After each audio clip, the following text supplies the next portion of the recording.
Hindi iyon isang panaginip. Iyon ang unang pumasok sa isip ni Elena nang muli niyang marinig ang mahinang tunog na yon.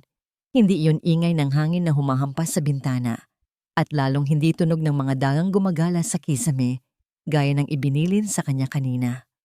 Iba ito, isang hikbi. Mahina, halos pinipigilan, pero sapat na para tumagos sa katahimikan ng gabi at magpatindig ng balahibo sa kanyang batok. Napaupo siya sa kanyang kama, isang maliit na kama, sa isang maliit na silid na para lamang sa kanya. Ito ang kwarto ng mga katulong sa Mansyon Montemar. Simple lang ito, malinis, pero ramdam niya ang lamig na nanggagaling sa mga pader. Isang lamig na hindi dulot ng aircon, kundi ng isang kalungkutang hindi niya maipaliwanag. Niyakap niya ang kanyang mga tuhod. Ito ang unang gabi niya rito. Malayo sa kanilang maliit na bahay sa probinsya, malayo sa maingay pero masayang tawanan ng kanyang mga kapatid. Ginagawa niya ito para sa kanila, para sa kanilang kinabukasan. Iyon ang paulit-ulit niyang sinasabi sa sarili. Kaninang umaga lang, para siyang pinasok sa isang ibang mundo. Pagbaba niya ng tricycle sa tapat ng dambuhalang gate na may nakaukit na letrang M, halos malula siya sa laki at ganda ng mansyon. Para itong isang palasyo na nababasa niya lang sa mga libro. Ang hardin ay perpektong-perpekto. Walang kahit isang tuyong dahon sa damuhan. Nang bumukas ang pinto, isang babaeng may edad na at may istriktong mukha ang sumalubong sa kanya. Siya si Manang Fe, ang mayordoma. Hindi ito ngumingiti. Sinuri siya nito mula ulo hanggang paa na para bang tinitingnan kung may dumi siyang dala mula sa labas. Ako si Fe, sabi nito sa matigas na boses. Ako ang mamamahala sa lahat ng katulong dito. Ako si Fe, sabi nito sa matigas na boses. Ako ang mamamahala sa lahat ng katulong dito. Tandaan mo ang tatlong bagay. Maging masipag ka, huwag kang tsismosa, at higit sa lahat, sumunod ka sa mga patakaran. Tumango-tango lang si Elena, hindi makapagsalita. Ang bawat sulok ng bahay ay kumikinang sa kalinisan. Ang sahig na gawa sa marmol ay sobrang kintab na, para bang pwede na siyang manalamin dito. Ang mga chandelier na nakasabit sa napakataas na kisame ay parang mga bituin na nahulog mula sa langit. Ito ang sala, ang dining hall, ang library ni Sir Arthur. Walang emosyong pagtuturo ni Manang Fe habang nililibot siya. Si Sir Arthur Montemar, ang amo nila, ay hindi pa niya nakikita. Nasa isang business trip daw ito. Ang naririto lang ay ang kanyang mapapangasawa, si Ma'am Veronica. At sa pagbanggit pa lang sa pangalan nito, isang figura ang dahan-dahang bumaba mula sa engrandeng hagdanan. Si Veronica Duarte. Para siyang isang anghel. Nakasuot ito ng isang puting bestida na lalong nagpapatingkad sa kanyang perpektong kutis. Ang kanyang mahabang buhok ay alon-alon at ang kanyang nangiti ay kasing tamis ng pulot. Pero nang magtama ang kanilang mga mata, may nakita si Elena na kakaibang lamig dito. Isang lamig na kabaligtaran ng kanyang matamis na ngiti. So, you must be the new girl, Elena, sabi ni Veronica. Ang boses niya ay malambing, pero may diin. Welcome to Villa Montemar. I expect nothing but the best from our staff. Sana magkaintindihan tayo. Oo po, ma'am. Makakaasa po kayo. Nanginginig na sagot ni Elena. Ngumiti lang si Veronica bago nagpatuloy sa paglakad at naiwan sa hangin ang mamahalin nitong pabango. Ipinagpatuloy ni Manang Fe ang paglilibot. Ipinakita sa kanya ang kusina, ang laundry area at ang mga pasilyo. Bago sila bumalik sa main hall, huminto si Manang Fe sa tapat ng isang lumang pinto na gawa sa makapal na kahoy sa ilalim ng hagdanan. Kakaiba ito sa lahat ng pinto sa mansyon na moderno at makintab. At ito, sabi ni Manang Fe, at biglang naging mas matigas ang kanyang boses. Itinuro niya ang pinto. Ito ang basement. Huwag na huwag kang pupunta dito. Huwag mo itong bubuksan. Huwag mo itong pakikialaman. Pugad lang ito ng mga daga at mga lumang gamit. Nagkakaintindihan ba tayo? May kung anong kaba ang naramdaman ni Elena habang nakatitig sa pinto. Oo po, manang. Gabi. Sa kanyang maliit na silid. At ngayon, naririnig niya ulit ang tunog na iyon. Ang hikbing iyon. Imposibleng daga iyon.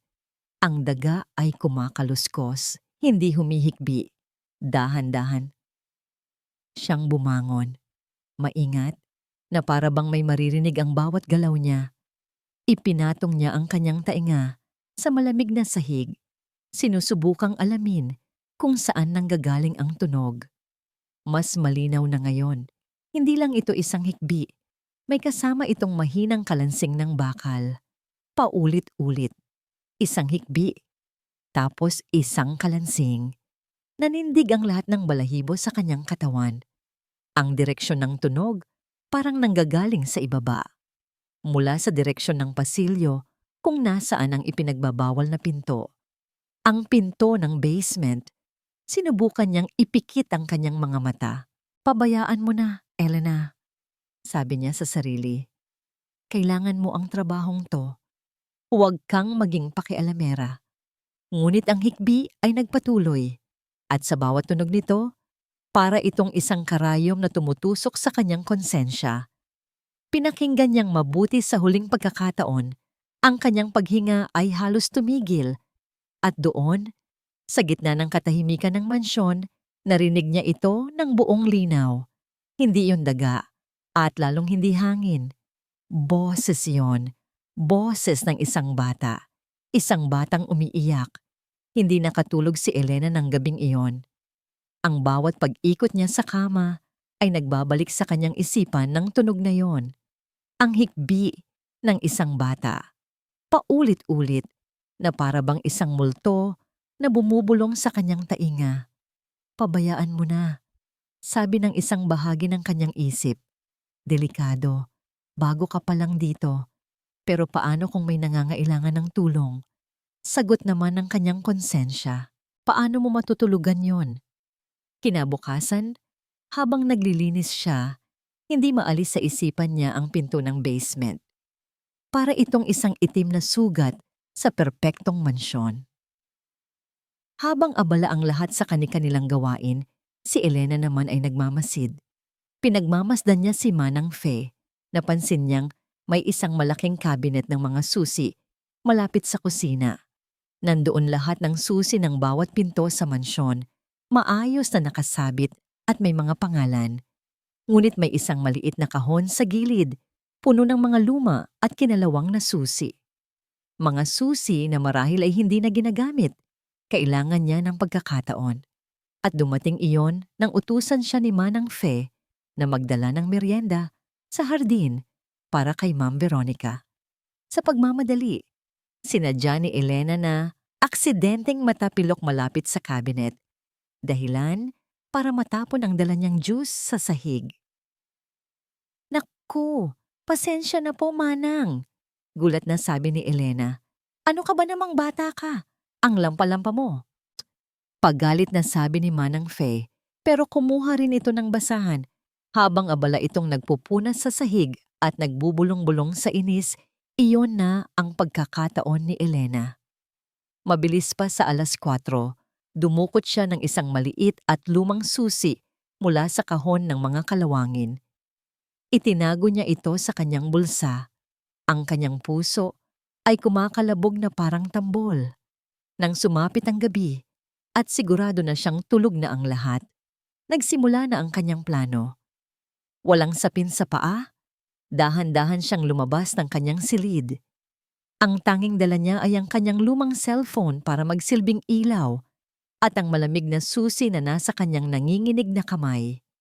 Ang bawat hakbang niya sa pasilyo ay parang isang malakas na dagundong sa sobrang katahimikan. Ang bawat anino mula sa sinag ng buwan sa mga bintana ay nagmumukhang mga halimaw na nag-aabang. Nang sa wakas ay marating niya ang pinto ng basement, huminga siya ng malalim. Amoy luma, amoy alikabok, at nabubulok na kahoy. Dahan-dahan niyang ipinasok ang susi sa seradura. Umikot ito. Isang malakas na klik ang umalingaw-ngaw sa pasilyo at napapikit si Elena sa takot. Naghintay siya. Nakikiramdam kung may nagising. Ngunit wala. Tanging ang tibok lang ng kanyang puso ang kanyang naririnig. Itinulak niya ang pinto. Isang mahaba at masakit na kalabog ang ginawa nito na para bang isang daing mula sa nakaraan. Sumalubong sa kanya ang isang masangsang na amoy, amoy ng lupa, ng amag, at ng isang bagay na hindi niya mawari. Isang amoy ng kalungkutan. Binuksan niya ang flashlight ng kanyang cellphone at itinutok ito sa kadiliman. Isa itong hagdanang gawa sa semento, pababa sa isang lugar na hindi niya makita ang dulo. Bumaba siya, isang hakbang sa bawat pagkakataon. May tao ba rito? Bulong niya, pero ang kanyang boses ay kinakain ng nakakabinging katahimikan. Ang sahig sa ibaba ay malamig na semento. Puno ang paligid ng mga lumang kasangkapan na tinakpan ng puting kumot na ngayon ay kulay abo na dahil sa alikabok. Para silang mga kaluluwang naghihintay. May mga kahon na nakatambak sa isang sulok, mga basag na banga, at makapal na sapot ng gagamba sa bawat sulok. Sinundan niya ang amoy, ang kakaibang amoy ng kalungkutan, at sinundan niya ang isang mahinang tunog. Isang kaluskos, itinutok niya ang ilaw sa direksyon ng tunog. At doon, halos tumigil sa pagtibok ang kanyang puso. Sa isang sulok, sa pinakamadilim na bahagi ng basement, may isang pares ng mga mata na sumasalamin sa liwanag ng kanyang cellphone. Mga matang malaki at bilog, puno ng takot. Dahan-dahan niyang ibinaba ang sinag ng ilaw. Mula sa mga mata, patungo sa isang maliit na mukha na puno ng dumi. Patungo sa gusot-gusot na buhok na matagal nang hindi nasuklay. Patungo sa isang maliit at payat na katawan, nakasuot ng maruming bestida na dati puti. At patungo sa kanyang paa. Sa isang sakong, may nakapulupot na bakal, isang kadena. Ang dulo ng kadena ay nakakabit sa isang makapal na argolya na nakabaon sa pader na semento. Hindi makahinga si Elena. Ang bata ay nakatingin lang sa kanya, nanginginig, nakayakap sa kanyang mga tuhod na para bang sinusubukang gawing invisible ang sarili. Sino ka? Halos pabulong na tanong ni Elena. Hindi sumagot ang bata. Umatras lang ito hanggang sa marating nito ang pader at ang kadena ay kumalansing ng malakas sa sahig. Ang tunog na narinig niya kagabi. Dahan-dahang lumapit si Elena na parang lumalapit sa isang sugatang hayop. Itinaas niya ang kanyang dalawang kamay para ipakita na hindi siya mananakit. Huwag kang matakot. Hindi kita sasaktan. Nang makalapit siya, doon niya nakita ang kalagayan ng bata. Payat na payat ito. May mga galos at pasa sa kanyang mga braso. Ang kanyang mga mata ay walang buhay, maliban sa takot na nangingibabaw dito. Umupo si Elena sa sahig, ilang talampakan ang layo mula sa bata. Hindi niya alam ang sasabihin, hindi niya alam ang gagawin. Ang tanging alam niya ay ang tanawing nasa harap niya ay mali. Isang kasalanan na hindi kayang ilarawan ng kahit anong salita. Anong pangalan mo? Malumanay niyang tanong ulit. Nagbaba ng tingin ng bata. At sa isang boses na kasing hina ng isang bulong at kasing garalgal ng matagal nang hindi ginagamit, sumagot ito. Clara. Clara. Napakagandang pangalan para sa isang batang nakakulong sa ganitong klaseng impyerno. Inilabas ni Elena mula sa kanyang bulsa ang isang piraso ng tinapay na itinabi niya mula sa hapunan. Dahan-dahan niya itong inilapag sa sahig, sa pagitan nilang dalawa. Isang alay ng kapayapaan, isang alay ng tiwala. Tumingin si Clara sa tinapay, tapos kay Elena, tapos pabalik ulit sa tinapay. Pagkatapos ng ilang sandali ng pag-aalinlangan, gumapang ito ng dahan-dahan at kinuha ang tinapay gamit ang nanginginig na kamay. Niyakap niya ito na parang isang kayamanan bago sinimulang kainin ng buong pag-iingat. Tumayo si Elena. Kailangan na niyang umalis bago pa may makahalata sa kanya. Ngunit bago siya tumalikod, lumingon siya kay Clara na ngayon ay tahimik na kumakain ng tinapay sa sulok. Babalik ako, bulong ni Elena. Isang pangako. Mabilis, ngunit maingat siyang umakyat sa hagdan. Ang bawat hakbang paakyat ay parang mas mabigat kaysa sa pagbaba. Isinara niya ang pinto ng basement, narinig ang muling pag-click ng seradura at tumakbo pabalik sa kanyang silid. Ngunit habang papaliko siya sa pasilyo, isang anino ang biglang humarang sa kanyang daraanan. Dahilan para mapatigil siya at halos mapasigaw. Nakatayo sa dulo ng pasilyo, sa ilalim ng malamlam na ilaw ng buwan, si Veronica Duarte. Nakasuot ito ng isang sedang roba at ang kanyang mga braso ay nakahalukip-kip. Ang kanyang mukha, na napakaganda sa umaga, ay nagmistulang isang malamig na maskara sa dilim. Nanlamig ang buong katawan ni Elena. Nahuli ba siya? Narinig ba siya nito? Naglakad si Veronica papalapit. Ang bawat hakbang ay mabagal at may layunin. Walang tunog ang kanyang mga paa sa makintab na sahig.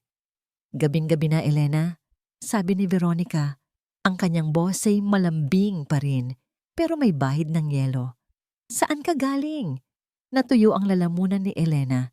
Hindi niya alam ang isasagot. Ako po, ma'am.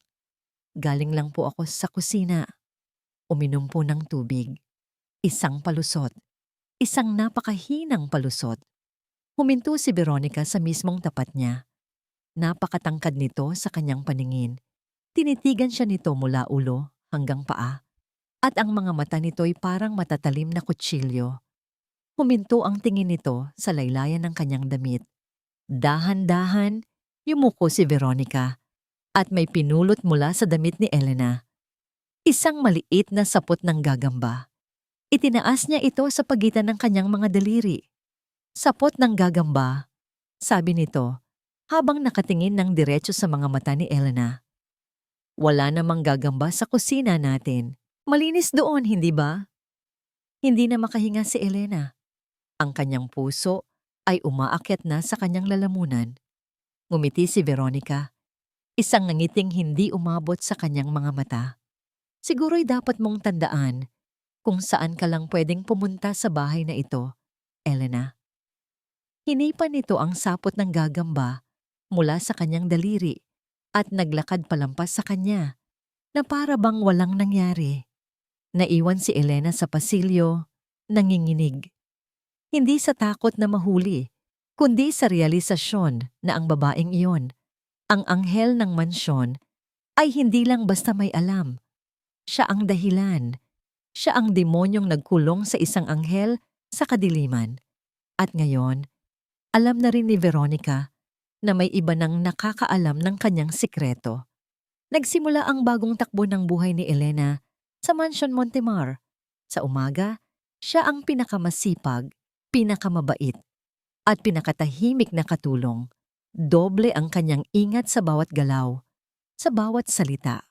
Alam niyang sa bawat sulok ay may isang pares ng mga matang nakamasid sa kanya. Ang mga mata ni Veronica. Palagi itong nakangiti sa kanya, isang ngiting kasing perpekto ng mga bulaklak sa hardin.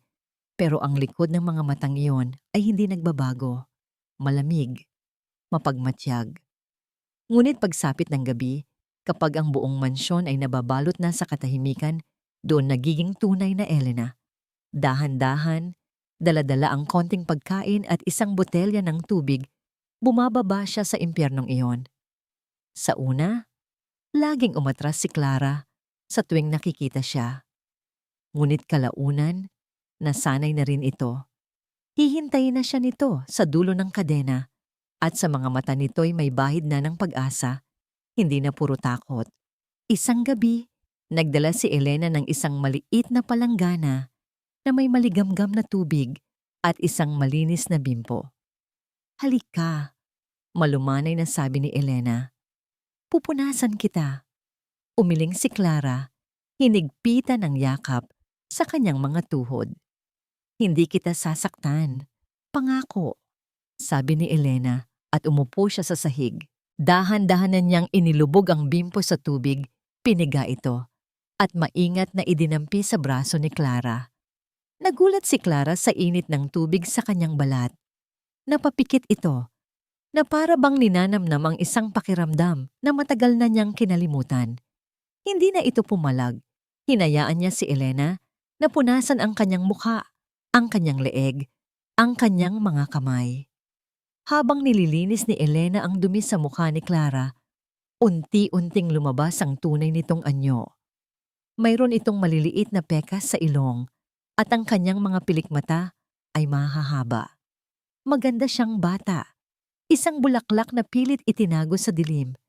Nang matapos si Elena, tinitigan siya ni Clara. Pagkatapos, sa unang pagkakataon, isang napakaliit, halos hindi makitang ngiti ang sumilay sa mga labi ng bata. Isang ngiti lang yon, ngunit para kay Elena, sapat na yon para bigyan siya ng lakas na ipagpatuloy ang kanyang ginagawa. Kinabukasan, bumalik na mula sa kanyang business trip si Sir Arthur Montemar. Nakita siya ni Elena sa unang pagkakataon. Matangkad ito at gwapo, ngunit may lungkot sa kanyang mga mata na hindi maitago ng kanyang mamahaling damit. Nang hapong iyon, habang nag-aayos si Elena ng mga halaman sa may terasa, narinig niya ang boses ni na Arthur at Veronica mula sa loob ng library. "How is she, Vera? How is my daughter?" tanong ni Arthur. Ang boses niya ay puno ng pag-aalala. Sumagot si Veronica sa kanyang pinakamatamis na boses. "She's stable. Mahal. She's safe in her own controlled environment, away from anything that might trigger her condition. The doctor said it's for the best. No sudden disturbances." I miss her," sabi ni Arthur, at sa boses niya'y may halong pagsisisi. "Sometimes I feel like I'm a terrible father." No, don't say that," agad na sagot ni Veronica. "You're doing this to protect her. We are protecting her. Trust me." Napayukom ang kamao ni Elena habang nakikinig. Protecting her? Anong klaseng proteksyon ang pagkakadena sa isang bata sa isang madilim na basement? Ang kanyang galit ay unti-unting nag-aapoy. Kinagabihan, isang pangyayari ang lalong nagpatibay sa kanyang determinasyon. Naghihintay si Veronica sa pag-alis ni Arthur para sa isang business dinner. Sinigurado ni Elena na nasa malayo siya, nagkukunwaring nagpupunas ng mga muebles, pero ang totoo'y nagmamanman siya. Nang makaalis na ang sasakyan ni Arthur, nawala ang matamis na ngiti sa mukha ni Veronica. Pinalitan ito ng isang malamig at walang emosyong ekspresyon. Kumuha ito ng isang plato ng pagkain, mga tirang pagkain mula sa kanilang pananghalian, at naglakad patungo sa direksyon ng basement. Mabilis na nagtago si Elena sa likod ng isang malaking kurtina. Narinig niya ang pag-click ng seradura at ang pagbukas ng pinto. Ilang sandali pa, narinig niya ang boses ni Veronica. Hindi na malambing, kundi puno ng pagkasuklam. "Ayan ang para sa'yo, demonyita." Isang kalabog ng plato na ibinagsak sa semento. "Manahimik ka lang dyan at huwag kang gagawa ng ingay. Intindihin mo, pabigat ka sa buhay ng lahat." Isinara ni Veronica ang pinto ng malakas. Nang dumaan ito sa tapat ng kurtinang pinagtataguan ni Elena, hindi nito alam na may isang taong nakarinig ng lahat. Isang taong ang puso ay nag-aalab na ngayon sa galit. Hindi na ito awa, hindi na ito pag-aalala lang. Galit na ang nararamdaman ni Elena. Isang dalisay na galit para kay Veronica at isang determinasyon na hindi na siya pwedeng manahimik na lang. Sinubukan niyang kausapin si Manang Faye kinabukasan. "Manang, may itatanong po sana ako," simula ni Elena habang nagtutupi sila ng mga kumot. Ano yon? Walang ganang tanong ng matanda. Yung, yung bata po na nasa basement, biglang tumigil sa pagtutupi si Manang Fe. Tumingin ito sa kaliwat kanan na para bang may nakikinig. Pagkatapos ay humarap ito kay Elena at ang kanyang mga mata ay puno ng babala. Sinabi ko na sa'yo, walang bata sa basement. At kung ako sa'yo, Elena, ititikom mo ang bibig mo. Huwag mong pasukin ang isang bagay na hindi mo alam ang punot dulo para na rin sa ikabubuti mo. Tumalikod si Manang Fe at iniwan siyang mag-isa. Hawak-hawak ang kumot. Ngayon, sigurado na si Elena. Alam ni Manang Fe, pero takot ito. Lahat sila ay takot kay Veronica. Nang gabing iyon, masama ang pakiramdam ni Clara. Mainit ito na parang nag-aapoy at nanginginig sa ginaw. Basang-basa ng pawis ang kanyang noo. Hinaplos ni Elena ang kanyang pisngi. Clara, anong nararamdaman mo? Walang sagot. Nakapikit lang ang mga mata ng bata at ang kanyang paghinga ay mabigat. Sa gitna ng kanyang paghihirap, isang salita, ang paulit-ulit na lumalabas sa kanyang mga labi. Isang bulong na puno ng pananabik at sakit. Inay! Inay! Para itong isang punyal na direktang tumusok sa puso ni Elena. Habang pinupunasan niya ang noo ng bata gamit ang basang bimpo, isang desisyon ang nabuo sa kanyang isipan. Hindi na sapat ang pag-aalaga sa dilim. Hindi na sapat ang pagbibigay ng pagkain. Kailangan niyang ilabas si Clara mula dito. Kailangan niya ng tulong. Kailangan niya ng ebidensya. At gagawin niya ang lahat. Kahit pa ang kapalit nito ay ang kanyang sariling kaligtasan. Ang galit ay isang panggatong. At para kay Elena, ito ang nagbigay sa kanya ng tapang na gawin ang mga bagay na dati hindi niya kayang isipin. Alam niyang hindi niya kayang labanan si Veronica ng harapan. Ang salita ng isang katulong laban sa salita ng isang perpektong anghel? Walang maniniwala sa kanya. Kailangan niya ng patunay.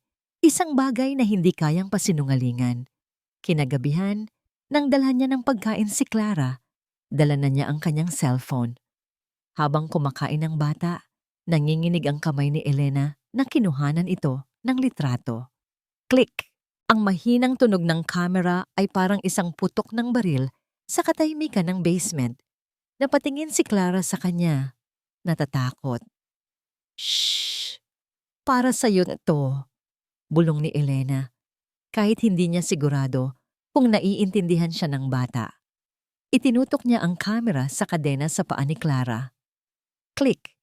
Sa mga pasa sa braso nito na nagkukulay lila at berde. Click! Ang bawat litrato ay parang isang patalim na lalong sumusugat sa kanyang puso. Pero alam niyang kailangan niya ang mga ito. Ito ang kanyang mga bala. Nang sumunod na araw, inutusan siya ni Veronica na maglinis ng private study nito. Ito na ang pagkakataong hinihintay niya. Habang nag-aalikabok ng mga libro, narinig niyang pumasok si Veronica sa silid habang may kausap sa telepono. Agad na nagtago si Elena sa likod ng isang malaking estante. Sapat lang para makinig. Narinig niya ang pangalan ng kausap nito. Isang Dr. Ramirez. Hindi pa pwede, sabi ni Veronica sa telepono. Ang boses niya ay hindi na matamis, kundi matalas at naiinip. Kailangan nating maghintay na makasal kami ni Arthur. Masyadong delikado kung ngayon na. But make sure all the papers are ready. May sinabi ang doktor sa kabilang linya. Wala akong pakialam kung mahirap. Pasigaw na sagot ni Veronica. Binabayaran kita ng malaki para gawin yan. Siguraduhin mong malinis ang lahat ng papeles, doktor. Malapit na ang kasal. Kailangan na nating matapos to. Ibinaba ni Veronica ang telepono ng malakas. Papeles? Anong papeles?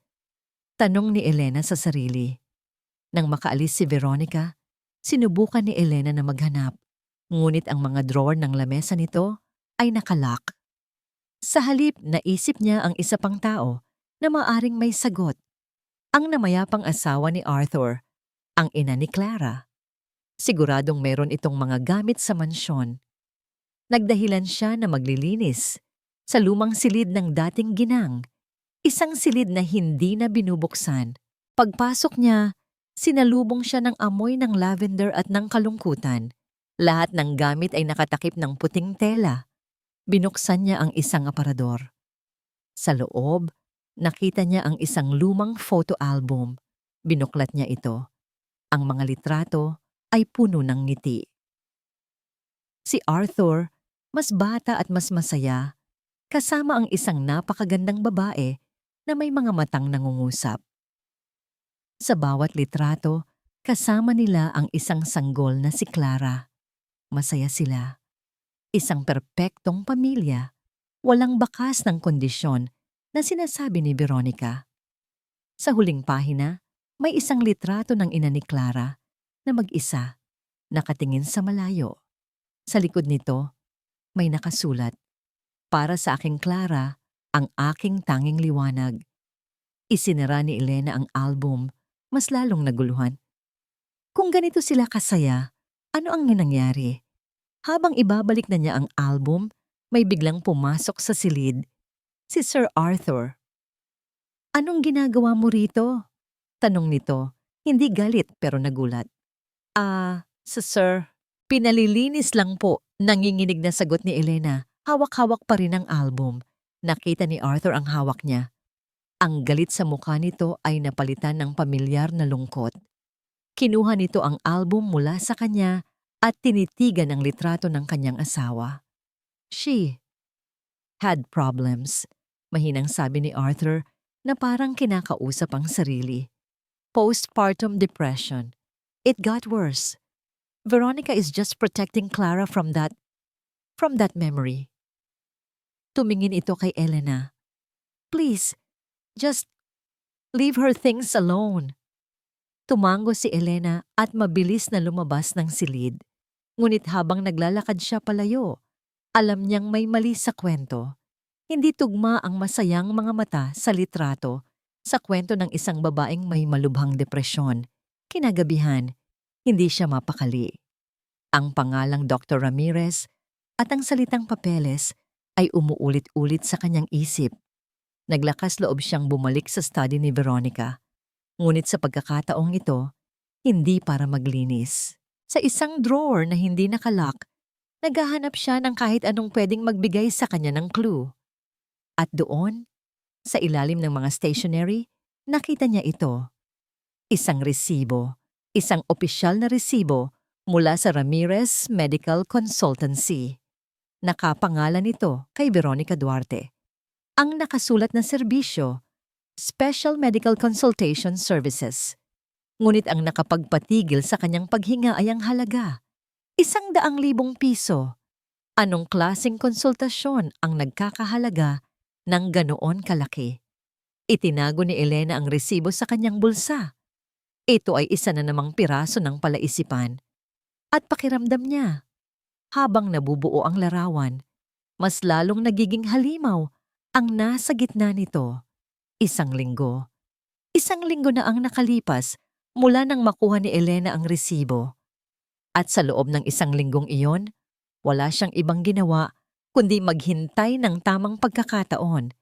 Araw-araw, dinadala niya sa bulsa ang resibo na para bang isang anting-anting. Araw-araw, pinapanood niya ang bawat kilos ni Veronica. Naghahanap ng butas, ng isang sandali ng kahinaan. At dumating din iyon. Isang hapon, inanunsyo ni Veronica na aalis siya para sa isang charity luncheon. At gabi na makakabalik. Si Arthur naman ay nasa opisina. Si Manang Fe ay abala sa pamamalengke. Halos solong-solo ni Elena ang mansyon. Ito na. Ang kanyang puso ay kumakarera habang paakyat siya sa hagdan patungo sa 2 palapag. Ang bawat yabag niya ay maingat. Ang bawat paghinga ay pinipigilan. Pumasok siya sa study ni Veronica. Ang kanyang target, ang nakalock na drawer. Kumuha siya ng isang maliit na paperclip mula sa kanyang bulsa at sinimulang kalikutin ang seradura. Natutunan niya ito sa isa niyang kapatid na mahilig magkumpuni ng mga sirang bagay. Ang kanyang mga kamay ay nanginginig sa kaba. Ang pawis ay nagsisimulang mamuo sa kanyang noo. Click! Isang napakaliit na tunog. Pero para sa kanya, kasing lakas iyon ng isang kulog. Nagtagumpay siya. Dahan-dahan niyang binuksan ang drawer. Sa loob, wala itong lamang alahas o pera. Ang laman nito ay isang makapal na brown folder. Walang pangalan, walang kahit anong marka. Kinuha niya ito at inilapag sa lamesa. Nag-aalangan pa siyang buksan ito na para bang isang kahon ni Pandora na maglalaman ng lahat ng kasamaan sa mundo. Huminga siya ng malalim at binuksan ang folder. Ang unang pahina ay isang litrato ni Clara, pero hindi ito ang Clara na kilala niya. Ito ay isang litratong mukhang kuha ng walang pahintulot kung saan si Clara ay sumisigaw, marahil sa takot o galit. Isang litratong madaling gamitin para palabasin na ang bata ay hindi normal. Sa ilalim ng litrato, may nakasulat na pangalan, Clara Isabel Montemar. At sa ibaba nito, ang diagnosis, early onset childhood schizophrenia with violent tendencies. Hindi maintindihan ni Elena ang lahat ng salita, pero sapat na ang violent tendencies para manlamig ang kanyang buong katawan. Binuklat niya ang mga sumunod na pahina. Naglalaman ito ng mga medical report na pirmado ni Dr. Hector Ramirez. Mga report na puno ng mga obserbasyong puro kasinungalingan. Patient exhibits extreme paranoia. Shows signs of aggression towards caregivers. History of self-harm. Genetic markers from the mother's side indicate a high probability of inherited mental instability. Mga kasinungalingan. Lahat ng ito ay kasinungalingan. Si Clara ay isang natatakot na bata, hindi isang halimaw. At ang ina nito, base sa mga litrato, ay puno ng pagmamahal, hindi isang baliw. Ito ang papeles na narinig niya. Ngunit ang pinakakasuklam-suklam ay nasa huling bahagi ng folder. Isa itong application form, isang admission form para sa isang lugar na tinatawag na St. Dymphna's Institute for Special Children. Sa unang tingin, mukha itong isang mamahaling paaralan. Ngunit nang basahin ni Elena ang maliit na text sa ibaba, halos masuka siya. A long-term residential facility for children with severe psychiatric and behavioral disorders. At ang lokasyon nito, isang liblib na lugar sa Switzerland. Sa tabi ng application form, may isang maliit na sticky note na may sulat kamay ni Veronica. Dr. R, finalize this ASAP. Once we are married, Arthur will sign. We will send her away the week after the wedding. No delays. Biglang nag-ugnay ang lahat sa isip ni Elena. Hindi lang nila ikinukulong si Clara. Hindi lang nila ito tinatago. Ang plano ay mas malala pa. Isang hatol ng kamatayan. Plano nilang itapon si Clara sa isang mental institution sa ibang bansa, kung saan walang makakahanap sa kanya, kung saan mabubulok siya habang buhay. Isang perpektong krimen. Lahat ay legal. Lahat ay pirmado ng sarili niyang ama na walang kamalay-malay. Nanginig ang buong katawan ni Elena. Hindi na ito simpleng kasamaan. Ito ay purong demonyo. Mabilis niyang inilabas ang kanyang cellphone. Inilatag niya ang bawat pahina ng dokumento sa sahig at kinuhanan ito ng litrato, isa-isa. Ang litrato ni Clara, ang mga diagnosis, ang admission form, ang sulat kamay ni Veronica. Click, click, click. Ang bawat tunog ay isang hakbang palapit sa katotohanan. Nang matapos siya, maingat niyang ibinalik ang lahat sa folder, isinara ang drawer, at itinulak ito hanggang sa muling mag-lock. Habang papalabas siya ng silid, nanginginig at gulong-gulo ang isip, nakasalubong niya si Manang Fe sa pasilyo. Nakita ng matanda ang pamumutla at panginginig sa kanyang mga mata. Ang dating istriktong mukha ni Manang Fe ay napalitan ng pag-aalala. Walang nagsalita sa kanila. Tinitigan lang siya ni Manang Fei na para bang nababasa nito ang lahat ng kanyang natuklasan. Anong natuklasan mo, Hija? Mahinang tanong ng matanda. Ang boses nito ay puno ng pag-aalala na ngayon lang narinig ni Elena. Hindi makasagot si Elena. Tumulo lang ang isang butil ng luha mula sa kanyang mata. Iyon na ang nagsilbing sagot. Tumango si Manang Fe na para bang kinumpirma lang ni Elena ang isang bagay na matagal na nitong pinagsususpetsahan pero pilit na itinatanggi. Nang gabing iyon, hindi na nakababa si Elena sa basement. Hindi niya kayang harapin si Clara. Dala-dala ang kaalamang may isang sentensya ng habambuhay na pagkakakulong ang naghihintay dito. Kinabukasan, pumasok si Veronica sa study nito. Masaya ito, kumakanta-kanta pa, habang inaayos ang mga bulaklak sa florera. Ngunit bigla itong natigilan. Lumapit ito sa kanyang lamesa. Tinitigan ang drawer. Perpekto itong nakasara. Ngunit may kung anong pakiramdam sa loob niya ang nagsasabing may nagbago. May isang maliit, halos hindi mapansing gasgas malapit sa seradura. Isang gasgas na wala doon kahapon. Dali-dali nitong binuksan ang drawer. Ang folder ay naroon pa rin. Walang nabago. Pero ang pakiramdam ay hindi nawawala. Tumayo ito at lumabas ng silid. Mula sa itaas, tanaw niya ang buong ground floor ng mansyon. Nakita niya si Elena sa ibaba. Nagpupunas ng isang malaking salamin. Nagtagpo ang kanilang mga mata. Isang matamis na ngiti ang ibinigay ni Veronica kay Elena. Pero si Elena, sa sobrang pagkabigla at takot, ay hindi nagawang ngumiti pabalik. Nagbabalang siya ng tingin. At sa sandaling iyon, alam na ni Veronica. Ang maliit na daga na pinaghihinalaan niya ay hindi lang basta nakapasok sa kanyang lungga. Nakita na nito ang kanyang lason. Hindi na isang hinala. Sigurado na si Veronica. Mula sa itaas ng engrandeng hagdanan, pinanood niya si Elena na magpatuloy sa paglilinis. Ngunit hindi na ito ang dating Elena sa kanyang paningin.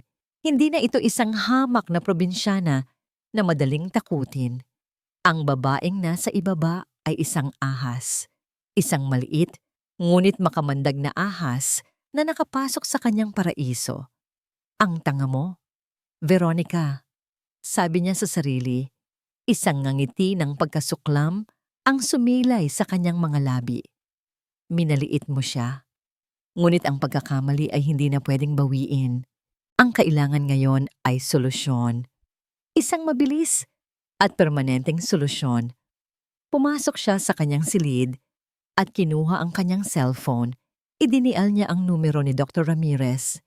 May problema tayo, sabi niya nang walang anumang pagbati. I think the maid knows. Yes, the new one. May sinabi ang doktor sa kabilang linya.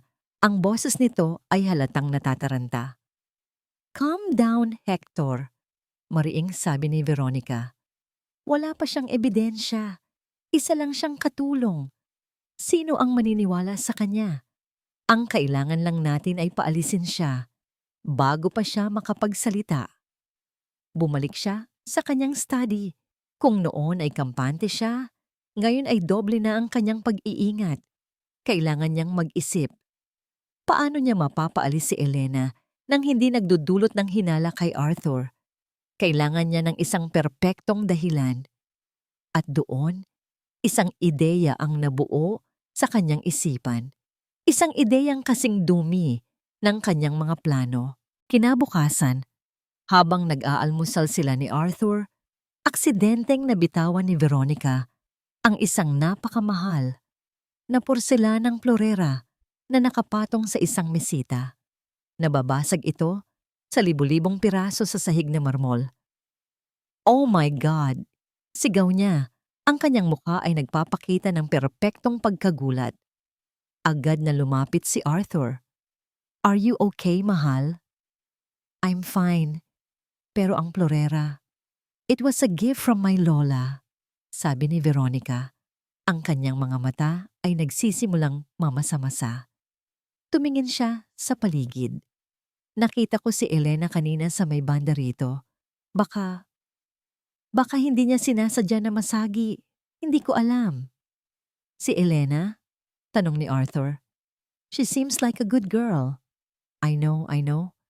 Malamig na sabi ni Veronica. Hinahaplos ang braso ni Arthur. Baka pagod lang siya. But she's been acting strange lately. Medyo malilimutin. Minsan nakikita ko siyang tulala. Nagtatanim siya ng duda.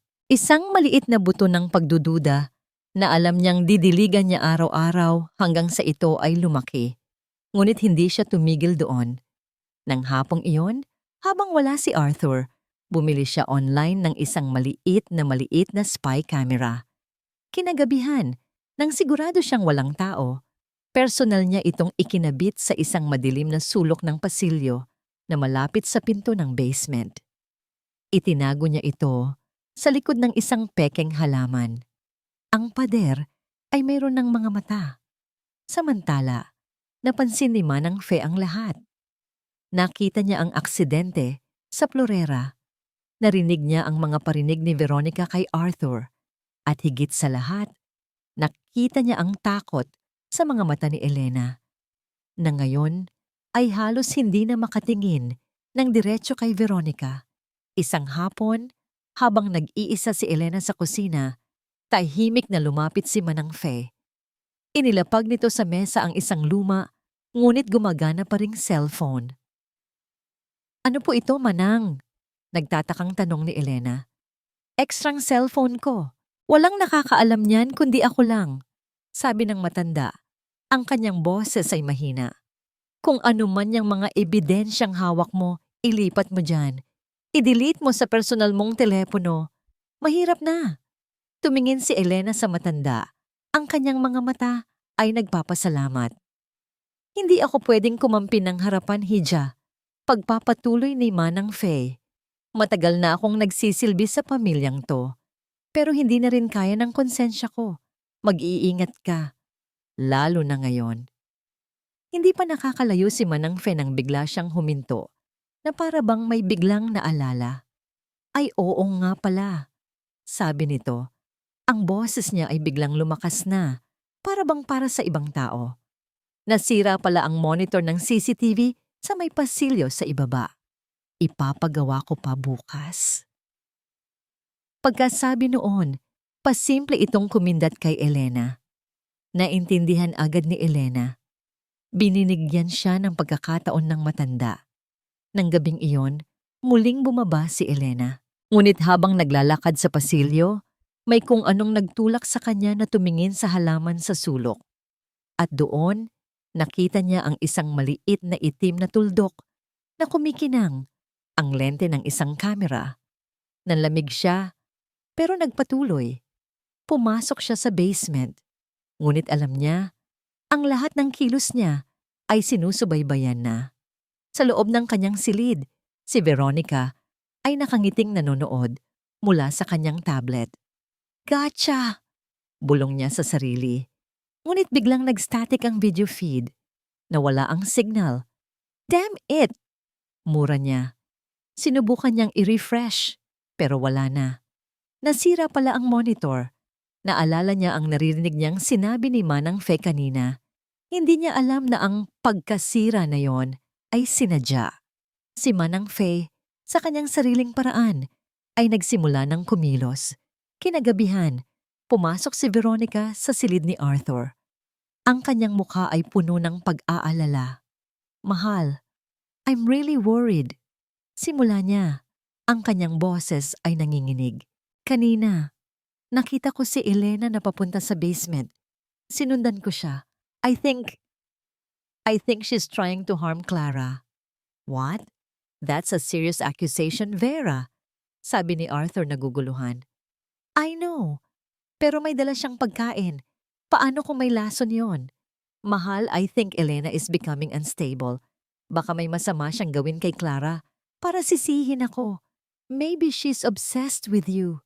Kailangan na natin siyang paalisin for Clara's safety. Ang mga salita ay perpektong pinili. Ang takot sa kanyang mukha ay perpektong inarte.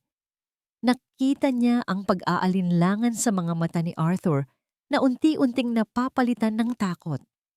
Ang bitag ay handa na. Ang kailangan na lang niya ay isang huling, hindi matatawarang ebidensya para isara ito. At bukas, kapag naayos na ang kamera, sisiguraduhin niyang makukuha niya iyon. Kinabukasan, naramdaman ni Elena na nagbago ang ihip ng hangin sa mansyon. Si Arthur ay hindi na tumitingin sa kanya. Ang mga ibang katulong ay umiiwas sa kanya. Tanging si Manang Fei lang ang nagbibigay sa kanya ng panakaw na tingin ng pag-aalala. Alam niyang malapit na ang katapusan. Kailangan niyang kumilos ng mabilis, ngunit huli na ang lahat. Nang hapong iyon, habang naghahanda siya ng merienda sa kusina, biglang pumasok si Arthur at Veronica, kasama ang dalawang security guard ng mansyon. "Elena," sabi ni Arthur. Ang kanyang boses ay malamig at walang emosyon. "Sumama ka sa amin." Dinala nila siya sa library. Sa ibabaw ng lamesa ay ang tablet ni Veronica. "Ano ito?" tanong ni Arthur. Itinuturo ang screen. Ipinakita sa video ang isang pamilyar na eksena. Ang pasilyo patungo sa basement. Pagkatapos ng ilang sandali, lumitaw si Elena sa screen. Maingat siyang lumingon sa paligid bago binuksan ang pinto ng basement. May dalang isang mangkok ng lugaw. Ang video ay kuha kaninang umaga lang, pagkatapos na maayos ang kamera. Magpapaliwanag po ako, sir." Nanginginig na sabi ni Elena. "Ipaliwanag ang ano?" Singit ni Veronica. Ang kanyang boses ay puno ng huwad na galit. "Na sinusuway mo ang utos namin? Na palihim kang pumupunta sa isang lugar na ipinagbabawal? Para ano, Elena? Para saktan ng bata?" "Hindi po totoo yan," sigaw ni Elena. "Tinutulungan ko po si Clara. Siya po ang biktima dito." Tumingin siya kay Arthur nagmamakaawa. "Sir, maniwala po kayo sa akin. Si Ma'am Veronica." Ikinukulong niya si Clara sa basement. "How dare you?" sigaw ni Veronica, at isang perpektong luha ang pumatak mula sa kanyang mata. "Arthur, mahal, tingnan mo. Sinisiraan niya ako. Sinabi ko na sa'yo, she's unstable." Si Arthur ay tumingin mula kay Elena patungo kay Veronica. Ang kanyang mukha ay puno ng pagkalito at sakit. Ang isang bahagi niya ay gustong maniwala sa katotohanang matagal na niyang alam. Ngunit ang isa pang bahagi ay takot na harapin ito. Pinili niya ang mas madaling daan. Pinili niya ang kasinungalingan. "I'm sorry, Elena," sabi ni Arthur, hindi makatingin ng diretso. "Hindi ka na pwedeng magtrabaho rito. Guards, ihatid niyo siya sa labas." "Pero sir, ang mga ebidensya, nasa cellphone ko." Desperadong sigaw ni Elena habang hawak siya ng mga gwardiya sa braso. Narinig ito ni Veronica. "Cellphone?" Ngumiti siya ng malamig. Oo nga pala. Baka may mga litrato ka ng mansyon na pag-aari namin. Hindi iyon pwede." Humarap siya sa gwardiya. "Kuhanin niyo ang cellphone na niya. Company policy. Bawal maglabas ng anumang impormasyon mula sa mansyon." Walang nagawa si Elena. Kinuha ng isang gwardiya ang kanyang luma at basag-basag na cellphone mula sa kanyang bulsa. Ang cellphone kung nasaan ang lahat ng litrato, ang lahat ng kanyang pag-asa. Ibinigay ito kay Veronica na tinanggap ito na parang isang tropeo. Kinaladkad siya palabas ng library, palabas ng mansyon. Dumaan sila kay Manang Fei sa may pasilyo. Nakita ni Elena ang lungkot at kawalan ng magawa sa mga mata ng matanda. Itinulak siya palabas ng dambuhalang gate. Isinara ito ng malakas sa kanyang harapan. Ang tunog ng pagkandado nito ay parang isang hatol. Sakto namang bumuhos ang malakas na ulan. Naupo si Elena sa bangketa sa labas ng gate. Basang-basa, walang pera, walang cellphone, walang trabaho. Tumingala siya sa mansyon. Mula sa labas, mukha pa rin itong isang palasyo. Ngunit alam na niya ngayon ang kabulukang itinatago Sa loob ng magaganda nitong pader, nawala na ang lahat. Natalo siya. Sa loob ng mansyon, tinitingnan ni Veronica ang cellphone ni Elena. Ngumiti siya habang isa-isang binubura ang mga litrato ni Clara. Pagkatapos, tinawagan niya si Dr. Ramirez. "It's done. Wala na siya," sabi niya. "I've already contacted the facility abroad. They can take her tomorrow. It's for the best." Sa labas, sa gitna ng malakas na ulan, umiiyak si Elena. Hindi para sa sarili niya, kundi para kay Clara. Nabigo niya ang bata. Bukas, kukunin na ito at dadalhin sa isang lugar kung saan hindi na niya ito makikita kailanman. Wala nang pag-asa. Napayuko siya sa kanyang mga tuhod, ang kanyang mga hikbi ay sinasabayan ng patak ng ulan. Naramdaman niya ang isang bagay na matigas sa kanyang bulsa. Kinapa niya ito. Ang luma at ekstrang cellphone na ibinigay sa kanya ni Manang Fe. Nakalimutan niya. Sa sobrang taranta, tuluyan niyang nakalimutan. Nanginginig ang mga daliri niya na binuksan ito. At doon, sa screen, nakita niya ang isang bagong mensahe. Mula sa isang numerong hindi pamilyar. Mula kay Manang Fe, 5 salita lang. "Engagement party, bukas ng gabi." Kasunod nito, isa pang mensahe. "Ito na ang huling pagkakataon mo." Tumigil ang pag-iyak ni Elena. Itinaas niya ang kanyang ulo at tumingin muli sa mansyon. Hindi pa tapos ang laban. Ang buong mansyon ay puno ng mga bisita, mga kilalang pangalan sa mundo ng negosyo at alta sosyedad. Ang lahat ay nakangiti, tumatawa, umiinom ng mamahaling champagne. Ang hangin ay puno ng musika mula sa isang string quartet at ng halimuyak ng libu-libong puting rosas. Ito ang gabi ng engagement party nila ni Veronica. Dapat ay masaya siya. Ngunit hindi.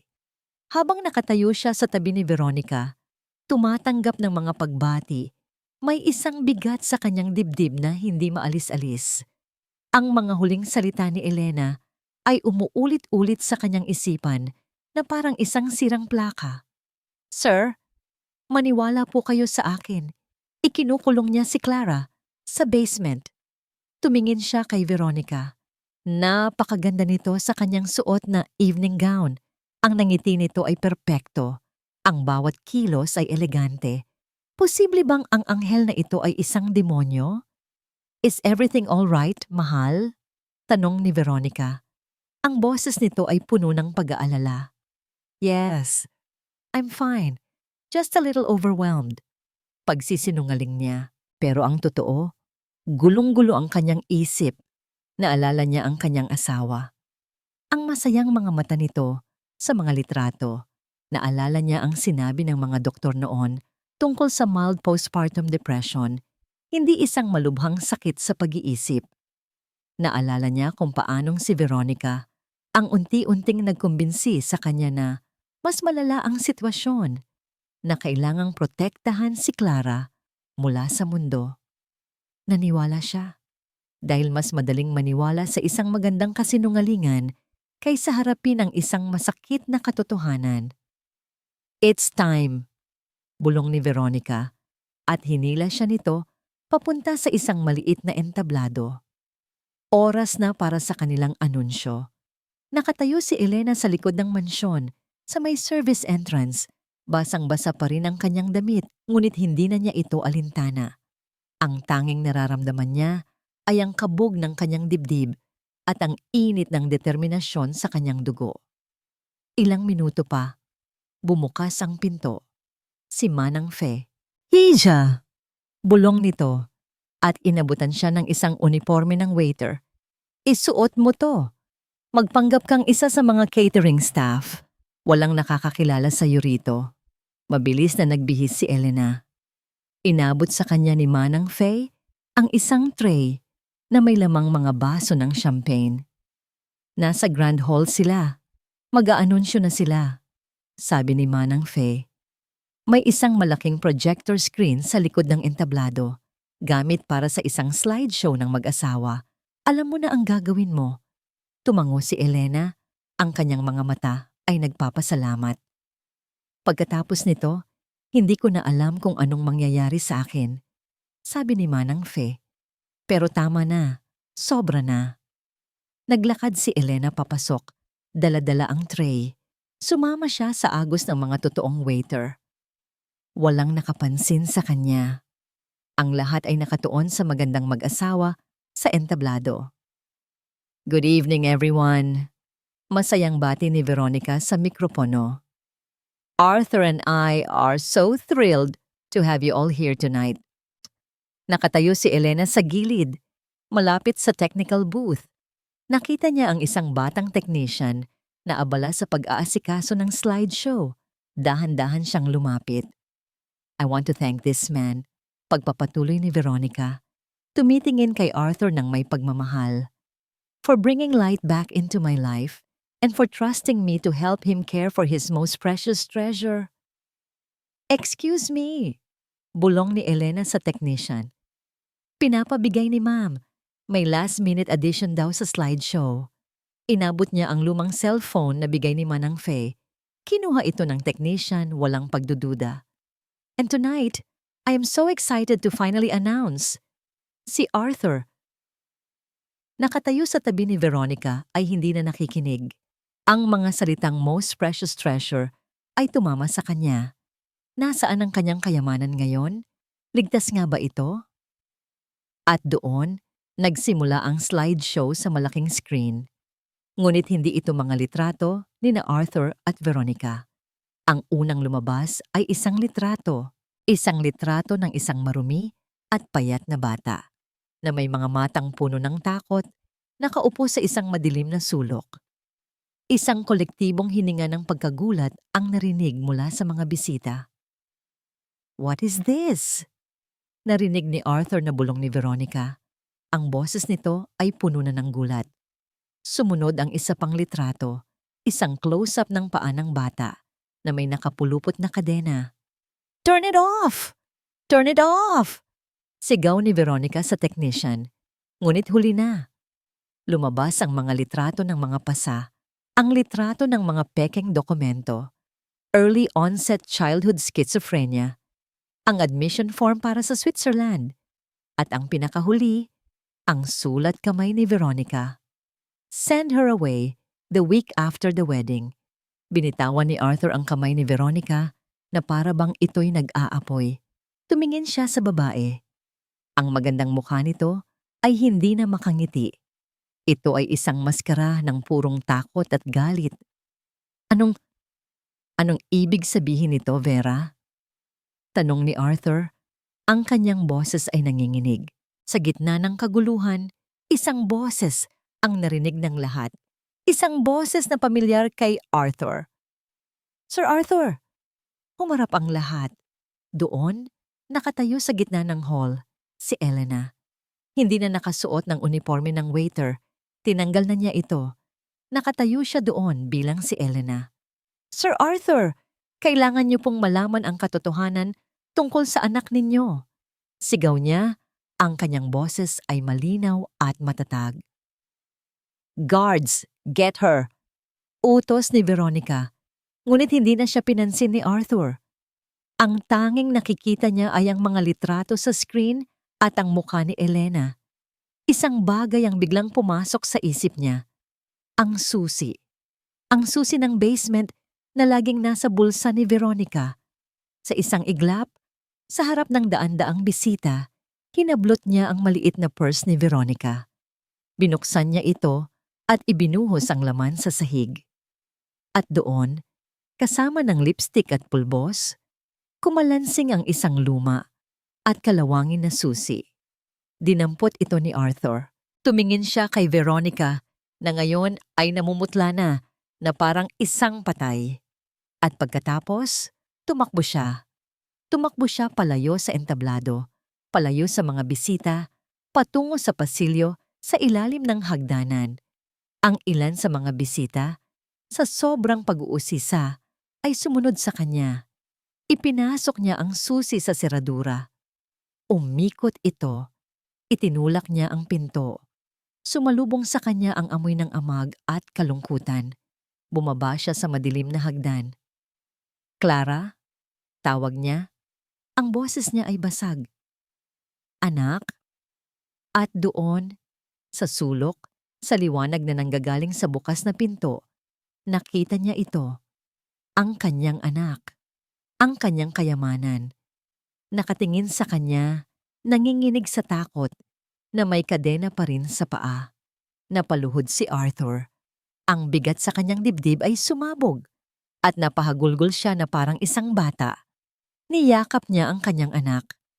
Sa unang pagkakataon, sa loob ng maraming taon, nayakap niya ang kanyang anak. Mula sa itaas ng hagdanan, pinanood ni Elena ang eksena.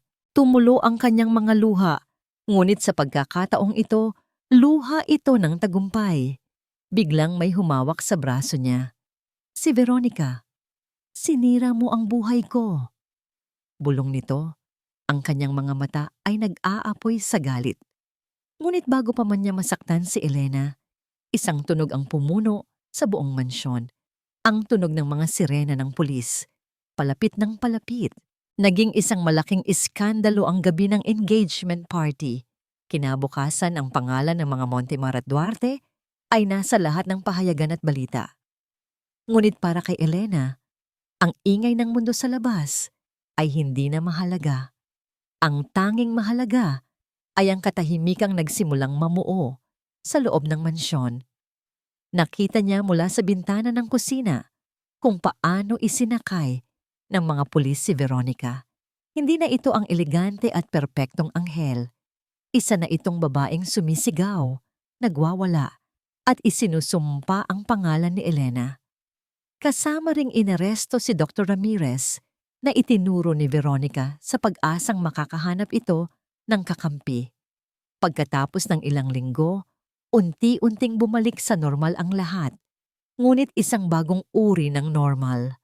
Ang mansyon, na dating malamig at malungkot, ay nagkaroon ng buhay. Ang pinto ng basement ay hindi na kailanman isinara.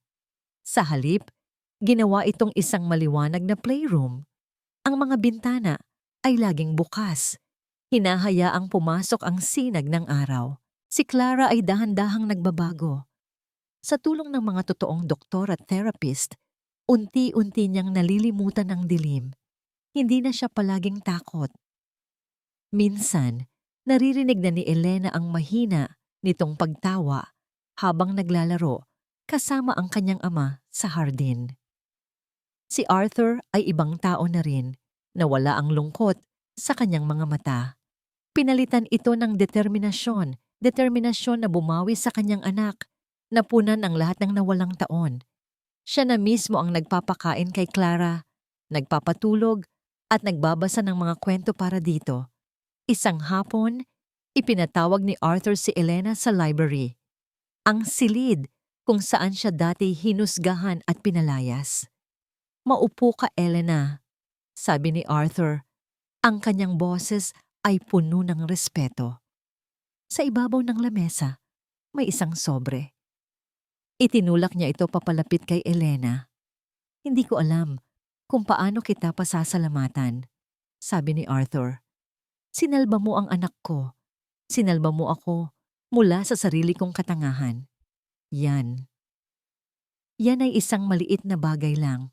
Sapat na yan para makapagsimula ka ng bagong buhay, bumili ng bahay para sa pamilya mo. Kahit ano." Binuksan ni Elena ang sobre. Laman nito ang isang tseke. Ang nakasulat na halaga ay sapat na para hindi na siya magtrabaho habang buhay. Isinara ni Elena ang sobre at dahan-dahan itong itinulak pabalik kay Arthur. "Hindi ko po kailangan yan, sir," mahinahon niyang sabi. Nagulat si Arthur. "Pero bakit? Utang ko sa iyo ang buhay ng anak ko. Ang makita ko lang pong masaya at ligtas si Clara. Sapat na po yon," sabi ni Elena, at sa kanyang nangiti, wala nang bakas ng takot o pag-aalinlangan. "Bayad na po ako." Tumayo siya. "Aalis na po ako bukas, sir. Uuwi na po ako sa probinsya.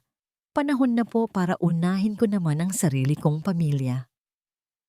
May lungkot sa mga mata ni Arthur, ngunit mayroon ding pag-unawa. Tumayo rin siya at inilahad ang kanyang kamay. You will always be a part of this family, Elena. Tandaan mo yon. Kinabukasan, habang inilalabas ni Elena ang kanyang maliit na bag, naghahanda ng umalis. Isang maliit na kamay ang humawak sa laylayan ng kanyang damit. Si Clara. Sa loob ng ilang linggo, hindi pa rin ito masyadong nagsasalita. Ngunit sa pagkakataong yun, tumingala ito kay Elena. At ang kanyang mga mata, na dati walang buhay, ay puno na ngayon ng liwanag. Sama, bulong nito. Lumuhod si Elena para maging kapantay niya ang bata. Hindi pwede, Clara. Kailangan ko nang umuwi. Pero babalik ako, dadalawin kita. Pangako yan. Hinawakan ni Clara ang kanyang pisngi. At sa isang boses na malinaw at buo, sinabi nito ang mga salitang hinding-hindi malilimutan ni Elena. Salamat, Ate Elena. Biglang niyakap ni Clara si Elena ng mahigpit. Sa unang pagkakataon, naramdaman ni Elena ang yakap ng batang minsang iniligtas niya mula sa kadiliman. Niyakap niya ito pabalik at tahimik na tumulo ang kanyang mga luha. Binitawan niya ang bata at hinalikan ito sa noo. Tumayo siya at tumingin kay Arthur at Manang Fe na nakangiting nanonood sa di kalayuan. Tumango siya sa kanila bilang pamamaalam. Naglakad si Elena palabas ng pinto at sa huling pagkakataon, dumaan siya sa dambuhalang gate ng Mansyon Montemar. Ngunit ngayon, habang naglalakad siya palayo sa ilalim ng sikat ng araw, hindi na siya ang babaeng pumasok dito na puno ng takot at pag-aalinlangan. Siya na si Elena, ang babaeng nagpatunay na ang isang simpleng tao, armado ng tapang at kabutihan, ay kayang magdala ng liwanag sa pinakamadilim na lugar. Hindi pa tapos ang paghilom ng pamilyang iniwan niya, ngunit nagsimula na ito. At para sa kanya, isang bagong kabanata naman ng buhay ang magsisimula. Isang kabanatang siya na ang may akda